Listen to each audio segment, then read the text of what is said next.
اللہ نے پھر یہ آیت کریمہ دی اور لوگوں کو ایک دفعہ پھر سمجھائی یہ بات کہ تمہیں کیا خبر ہم نے تمہیں کیسا رسول عطا کیا، وہ ان کی قدر سمجھ لو۔ یہ جو تمہارے پاس آئے ہیں، جن کی آمد ہو گئی تمہارے درمیان، جن کی تشریف آوری ہو گئی تمہارے درمیان، جن کا میلاد ہوا، ولادت ہوئی تمہارے درمیان، سمجھ تو لو کس کی ولادت ہوئی، کون آ گیا، کس کا نور آ گیا، کس کی روشنی آ گئی۔ فرمایا کہ تم ان کے ساتھ برا رویہ رکھتے ہو، یہ تو تمہارے کتنے خیال رکھنے والے، تم پہ کتنے مہربان ہیں، تم پہ کتنے رحیم ہیں۔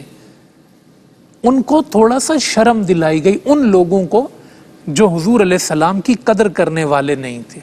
تو ایک طرف تو اس کا جو مضمون ہے وہ ہم نے آپ کے سامنے رکھا، جو پس منظر ہے اس آیت کریمہ کا دیگر آیتوں کے ساتھ کہ یہ آیت کریمہ کیوں نازل کی گئی ہے۔ یہ جو سورہ توبہ کی آخری 2 آیات ہیں نا، یہ انسان کو ویسے ہی پڑھتے رہنا چاہیے، اپنے وظیفے میں، ورد میں یہ رکھنی چاہیے۔ یہ انسان پر ویسے ہی مہربانی ہوتی رہتی ہے، فضیلت ہوتی رہتی ہے، اس کی بڑی برکات ہیں جو ان 2 آیات کریمہ میں اللہ پاک نے رکھی ہیں۔ ایک واقعہ جلاء الافہام کے اندر ذکر کیا گیا کہ ابو بکر بن محمد ابو بکر بن مجاہد کے ساتھ بیٹھے ہوئے تھے۔ یہ 2 بزرگ ہیں، تو دیکھا کہ سامنے سے ایک بزرگ آ رہے ہیں، شبلی، بظاہر ان کو بغداد میں اور ان کو دیوانہ سمجھا جاتا تھا۔ تو جب شبلی وہاں پر آئے تو ابو بکر بن مجاہد اٹھے ان کے استقبال کے لیے اور اٹھ کے ان کی پیشانی کو چوما۔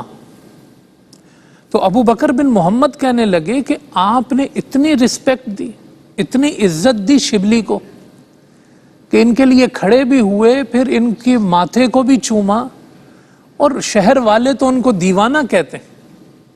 تو ابو بکر بن مجاہد نے کہا میں نے یہ رویہ ان کے ساتھ اس لیے رکھا ہے کہ ان کے ساتھ یہی کرتے میں نے اپنے مصطفیٰ کو دیکھا۔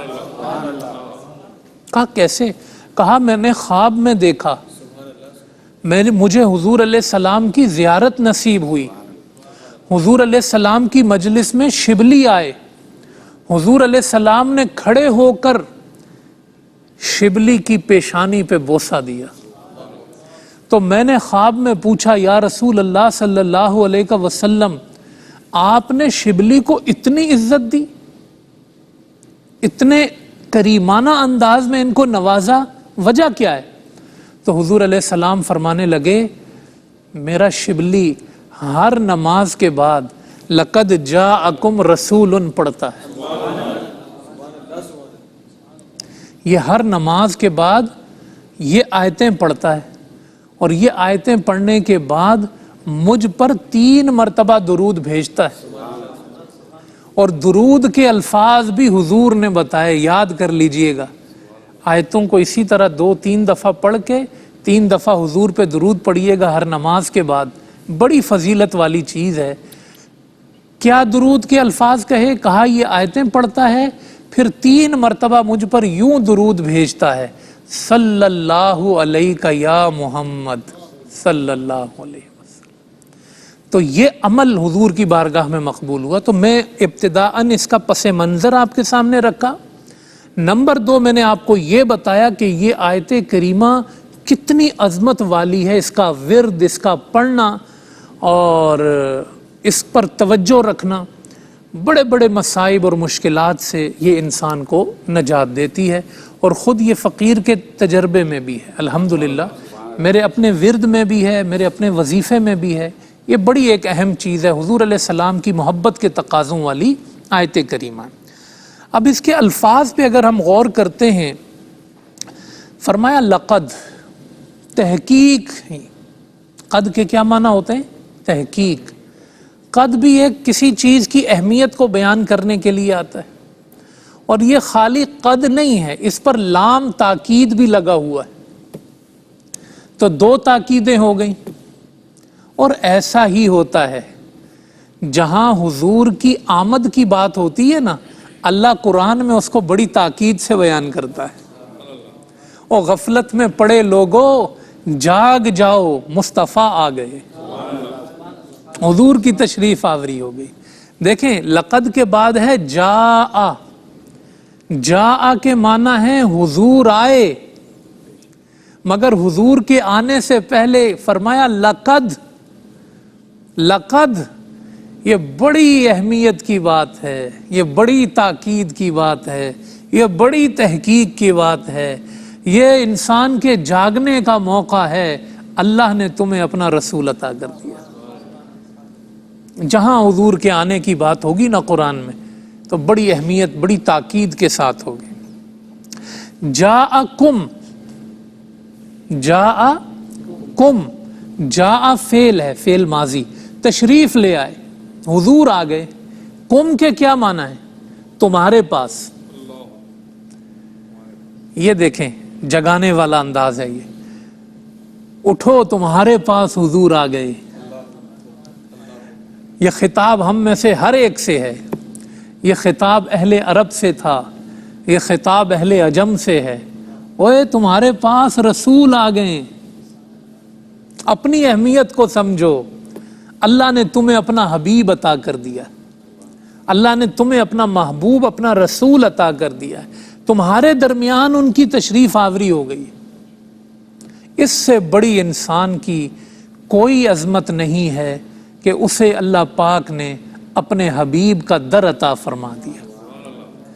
وہی رب ہے جس نے تجھ کو ہمتن کرم بنایا، ہمیں بھیک مانگنے کو تیرا آستاں دکھایا۔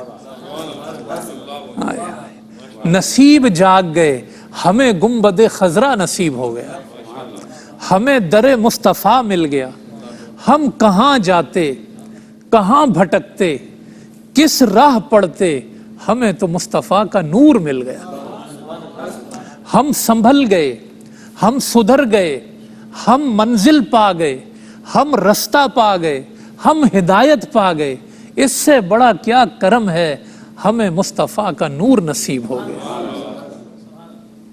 کیا نصیب کی بات ہے، کیا اعلان ہے، دیکھیں میرے رب کا، لقد جاءکم، سونے والو جاگو، تمہارے درمیان مصطفیٰ آ گئے۔ خدا کی قسم یہ غفلتوں سے اور خواب غفلت سے بیدار کرنے والے جملے ہیں کہ اس کا حق ادا نہیں کیا جا سکتا۔ جتنے جلدی متوجہ ہو جاؤ، جتنے جلدی اپنے نبی کی خوشبو کو محسوس کرنے والے ہو جاؤ، جتنا جلدی انسان حضور کے در تک پہنچ جائے، جتنا جلدی پہنچ جائے، حضور سے رابطہ بن جائے، حضور سے تعلق بن جائے، جتنا جلدی ہو، جس کی آنکھیں کھلیں بس دوڑے مصطفیٰ کی طرف۔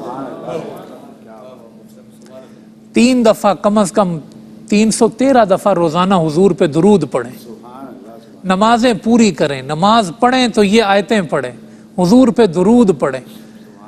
جب کوئی حضور کی طرف متوجہ ہوتا ہے تو پھر اسے گنبد خضرا بلایا جاتا ہے۔